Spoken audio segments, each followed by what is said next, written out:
It is a truth universally acknowledged that a single man in possession of a good fortune must be in want of a wife. However little known the feelings or views of such a man may be on his first entering a neighbourhood, this truth is so well fixed in the minds of the surrounding families that he is considered the rightful property of someone or other of their daughters. "My dear Mr. Bennet," said his lady to him one day, "have you heard that Netherfield Park is let at last?" Mr. Bennet replied that he had not. "But it is," returned she, "for Mrs. Long has just been here, and she told me all about it." Mr. Bennet made no answer. "Do you not want to know who has taken it?" cried his wife impatiently.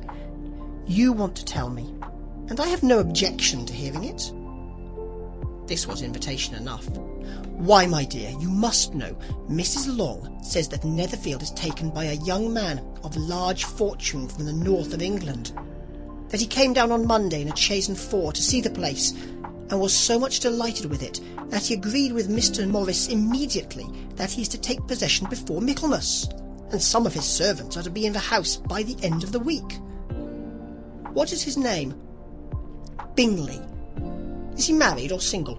"Oh, single, my dear, to be sure. A single man of large fortune, 4,000 or 5,000 a year. What a fine thing for our girls!" "How so? How can it affect them?" "My dear Mr. Bennet," replied his wife, "how can you be so tiresome?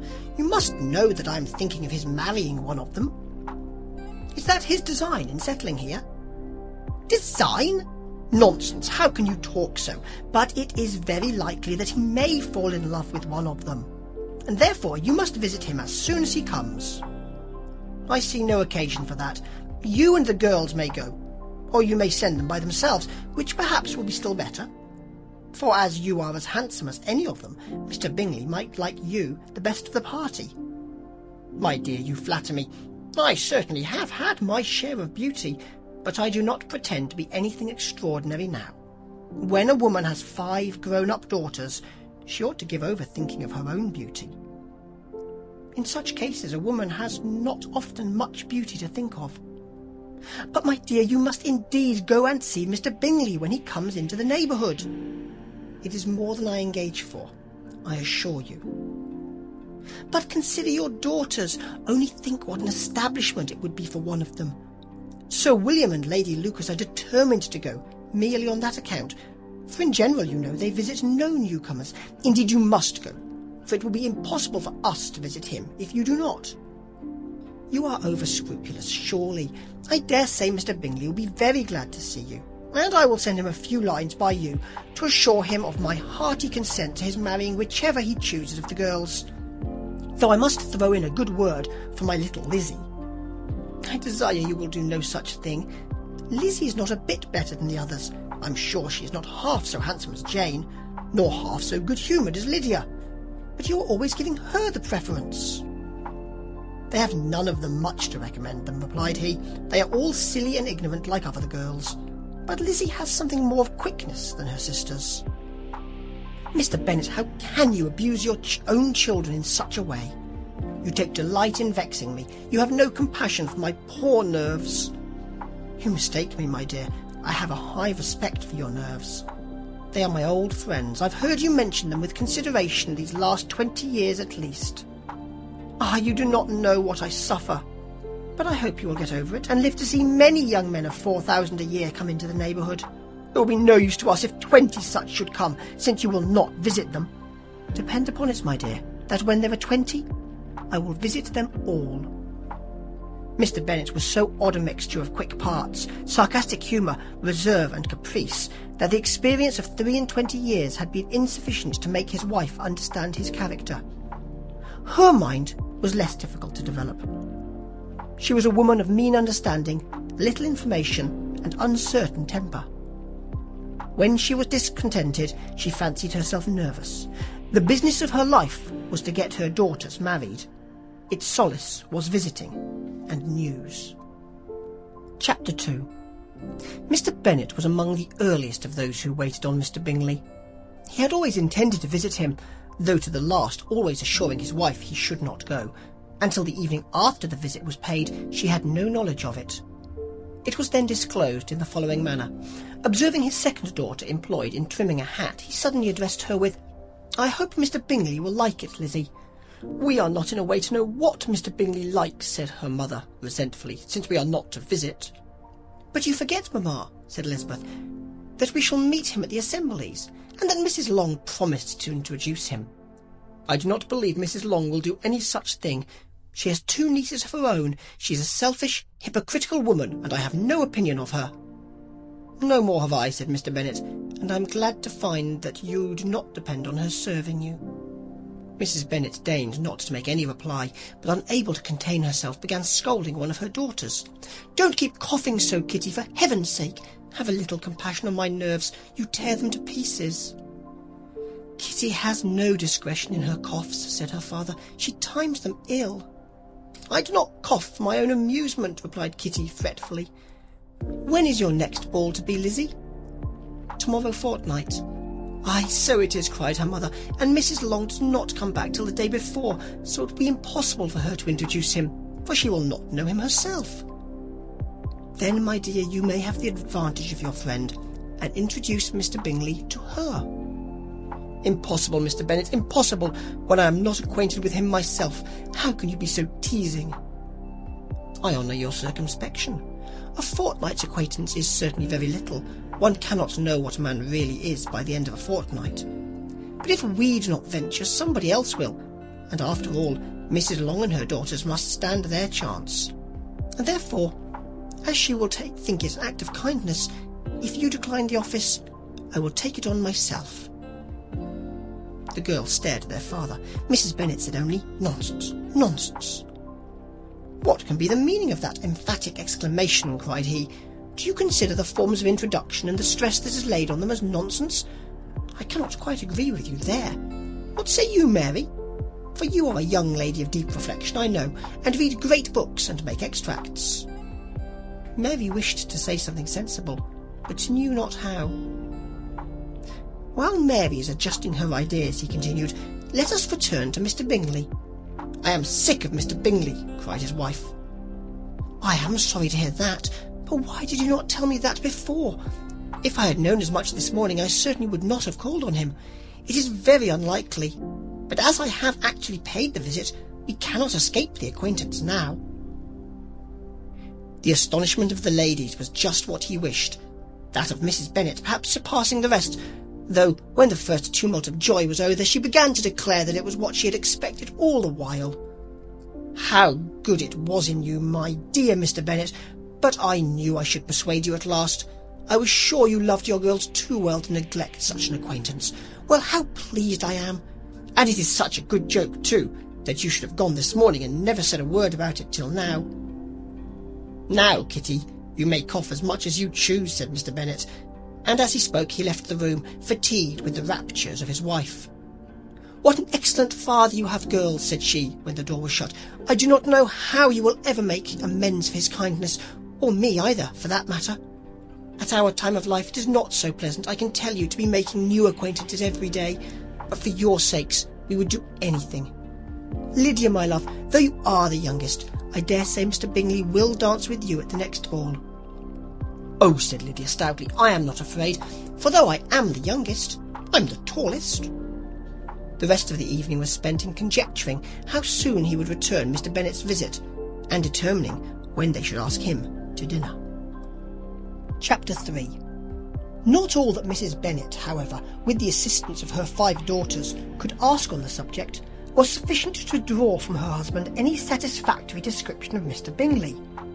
They attacked him in various ways, with barefaced questions, ingenious suppositions, and distant surmises, but he eluded the skill of them all, and they were at last obliged to accept the second-hand intelligence of their neighbour, Lady Lucas. Her report was highly favourable. Sir William had been delighted with him. He was quite young, wonderfully handsome, extremely agreeable, and to crown the whole, he meant to be at the next assembly with a large party. Nothing could be more delightful. To be fond of dancing was a certain step towards falling in love, and very lively hopes of Mr. Bingley's heart were entertained. "If I can but see one of my daughters happily settled at Netherfield," said Mrs. Bennet to her husband, "and all the others equally well married, I shall have nothing to wish for." In a few days Mr. Bingley returned to Mr. Bennet's visit, and sat about 10 minutes with him in his library. He had entertained hopes of being admitted to a sight of the young ladies, of whose beauty he had heard much, but he saw only the father. The ladies were somewhat more fortunate, for they had the advantage of ascertaining from an upper window that he wore a blue coat and rode a black horse. An invitation to dinner was soon afterwards dispatched, and already had Mrs. Bennet planned the courses that were to do credit to her housekeeping, when an answer arrived which deferred it all. Mr. Bingley was obliged to be in town the following day, and consequently unable to accept the honour of their invitation, etc. Mrs. Bennet was quite disconcerted. She could not imagine what business he could have in town so soon after his arrival in Hertfordshire, and she began to fear that he might be always flying about from one place to another, and never settled at Netherfield, as he ought to be. Lady Lucas quieted her fears a little by stating the idea of his being gone to London only to get a large party for the ball, and a report soon followed that Mr. Bingley was to bring 12 ladies and 7 gentlemen with him to the assembly. The girls grieved over such a number of ladies, but were comforted the day before the ball by hearing that instead of 12 he brought only 6 with him from London, his 5 sisters and a cousin. And when the party entered the assembly room, it consisted of only 5 altogether: Mr. Bingley, his 2 sisters, the husband of the eldest, and another young man. Mr. Bingley was good-looking and gentlemanlike. He had a pleasant countenance and easy, unaffected manners. His sisters were fine women, with an air of decided fashion. His brother-in-law, Mr. Hurst, merely looked at the gentleman, but his friend Mr. Darcy soon drew the attention of the room by his fine, tall person, handsome features, noble mien, and the report, which was in general circulation within 5 minutes of his entrance, of his having 10,000 a year. The gentleman pronounced him to be a fine figure of a man. The ladies declared he was much handsomer than Mr. Bingley, and he was looked at with great admiration for about half the evening, till his manners gave a disgust which turned the tide of his popularity, for he was discovered to be proud, to be above his company, and above being pleased, and not all his large estate in Derbyshire could then save him from having a most forbidding, disagreeable countenance, and being unworthy to be compared with his friend. Mr. Bingley had soon made himself acquainted with all the principal people in the room. He was lively and unreserved, danced every dance, was angry for the ball closed so early, and talked of giving one himself at Netherfield. Such amiable qualities must speak for themselves. What a contrast between him and his friend!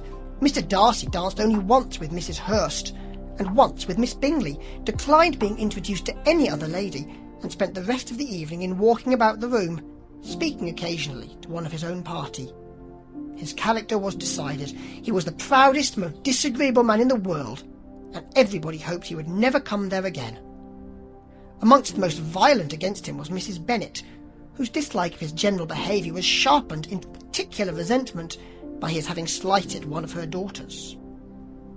Elizabeth Bennet had been obliged, by the scarcity of gentlemen, to sit down for 2 dances, and during part of that time Mr. Darcy had been standing near enough for her to hear a conversation between him and Mr. Bingley, who came from the dance for a few minutes to press his friend to join it. "Come, Darcy," said he, "I must have you dance. I hate to see you standing about by yourself in this stupid manner. You would much better dance." "I certainly shall not. You know how I detest it, unless I am particularly acquainted with my partner. At such an assembly as this it would be insupportable. Your sisters are engaged, and there is not another woman in the room whom it would not be a punishment to me to stand up with." "I would not be so fastidious as you are," cried Mr. Bingley, "for a kingdom. Upon my honour, I never met with so many pleasant girls in my life as I have this evening, and there are several of them, you see, uncommonly pretty." "You are dancing with the only handsome girl in the room," said Mr. Darcy, looking at the eldest Miss Bennet. "Oh, she is the most beautiful creature I ever beheld. But there is one of her sisters sitting down just behind you who is very pretty, and I dare say very agreeable. Do let me ask my partner to introduce you." "Which do you mean?" And turning round he looked for a moment at Elizabeth, till catching her eye he withdrew his own and coldly said, "She is tolerable, but not handsome enough to tempt me. I am in no humour at present to give consequence to young ladies who are slighted by other men. You had better return to your partner and enjoy her smiles, for you are wasting your time with me." Mr. Bingley followed his advice. Mr. Darcy walked off, and Elizabeth remained with no very cordial feelings towards him. She told the story, however, with great spirit among her friends, for she had a lively, playful disposition which delighted in anything ridiculous. The evening altogether passed off pleasantly to the whole family. Mrs. Bennet had seen her eldest daughter much admired by the Netherfield party. Mr. Bingley had danced with her twice, and she had been distinguished by her sisters. Jane was as much gratified by this as her mother could be, though in a quieter way. Elizabeth felt Jane's pleasure. Mary had heard herself mentioned to Miss Bingley as the most accomplished girl in the neighbourhood, and Catherine and Lydia had been fortunate enough never to be without partners, which was all that they had yet learnt to care for at all. They returned, therefore, in good spirits to Longbourn, the village where they lived, and of which they were the principal inhabitants. They found Mr. Bennet still up. With a book he was regardless of time, and on the present occasion he had a good deal of curiosity as to the events of the evening, which had raised such splendid expectations. He had rather hoped that his wife's views on the stranger would be disappointed, but he soon found out that he had a different story to hear. "Oh, my dear Mr. Bennet," as she entered the room, "we have had a most delightful evening, a most excellent ball. I wish you had been there. Jane was so admired, and nothing could be like it. Everybody said how well she looked, and Mr. Bingley thought her quite beautiful and danced with her twice. Only think of that, my dear. He actually danced with her twice, and she was the only creature in the room that he asked a second time. First of all, he asked Mr. Lucas. I was so vexed to see him stand up with her. But, however, he did not admire her at all. Indeed, nobody can, you know, and he seemed quite struck with Jane as she was going down the dance. So he inquired who she was, and got introduced, and asked her for the next two. Then the 2/3 he danced with Miss King, and the 2/4 with Maria Lucas, and the 2/5 with Jane again, and the 2/6 with Lizzie, and the Boulanger. If he had any compassion for me, cried her husband impatiently, he would not have danced half so much. For God's sake, say no more of his partner. Oh, that he had sprained his ankle in the first place. Oh, my dear, I am quite delighted with him. He is so excessively handsome. And his sisters are charming women. I never in my life saw anything more elegant than their dresses. I dare say the lace upon Mrs. Hurst's gown—" Here she was interrupted again. Mr. Bennet protested against any description of finery. She was therefore obliged to seek another branch of the subject, and related, with much bitterness of spirit, and some exaggeration, the shocking rudeness of Mr. Darcy. "But I can assure you," she added, "that Lizzie does not lose much by not suiting his fancy, for he is a most disagreeable, horrid man, not at all worth pleasing. So high and so conceited that there was no enduring him. He walked here and he walked there, fancying himself so very great. Not handsome enough to dance with. I wish you had been there, my dear, to have given him one of your set-downs. I quite detest the man." This is the end of chapter 3. Stay tuned for more timeless stories brought to life. Subscribe now and turn every moment into a listening experience.